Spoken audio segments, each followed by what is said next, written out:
Yo, what is up, my friends? Thank you all for joining me today. Today, man, I'm doing great. Hope you all are doing amazing. Life is great and it's only getting better for you and me.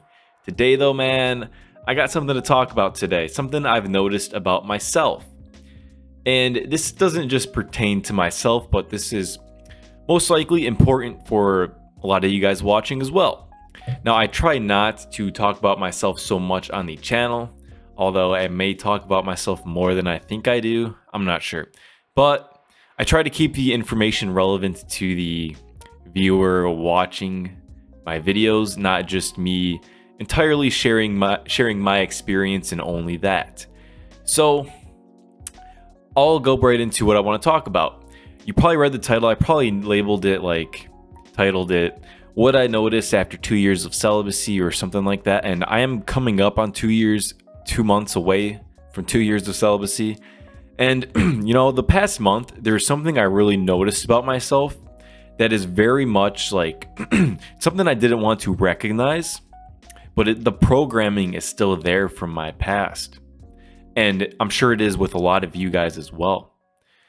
And that is the fact that there's a part of me, even though I don't want to recognize it, deep down, buried, that still wants to find validation from having a woman or multiple women in my life. And that is something, because I've been dealing with a lot the past month, doing a lot of shadow work, and that's one of the things I had to tackle. And this programming goes a lot deeper than the programming that, you have experienced throughout your life of just getting into habitual porn watching or whatever that may be, jerking it to whatever. And when I say it goes deeper, I mean it's programmed into you at a much younger age. A lot of us might have gotten into watching adult films at the age of 12 or 13. I think I didn't get into it until like 15 or 16, really. But either way, still young. And it goes so much further back into the time that we are like pretty much in elementary school. We're consuming media, movies, TV shows where they're always showing you the cool guy gets all the girls. You might have family members telling you need to get girls. It depends on your, situation, your exact situation, who you hang out around, the TV you watch, maybe even the video games you played growing up.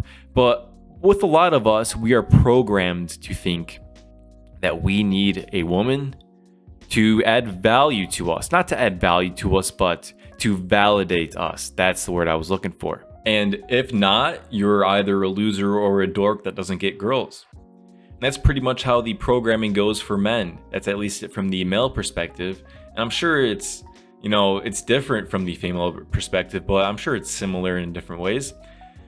But the point I'm trying to get at with this video is that this programming acts as nothing but a blockage, a love blockage, because instead of but just sharing your love and joy within you during a relationship, all you're going to be doing, unless you deal with this programming, is finding validation through that person and using that person to bring out that love or joy out of you, and not training yourself to do that and be in that state yourself, because it is possible.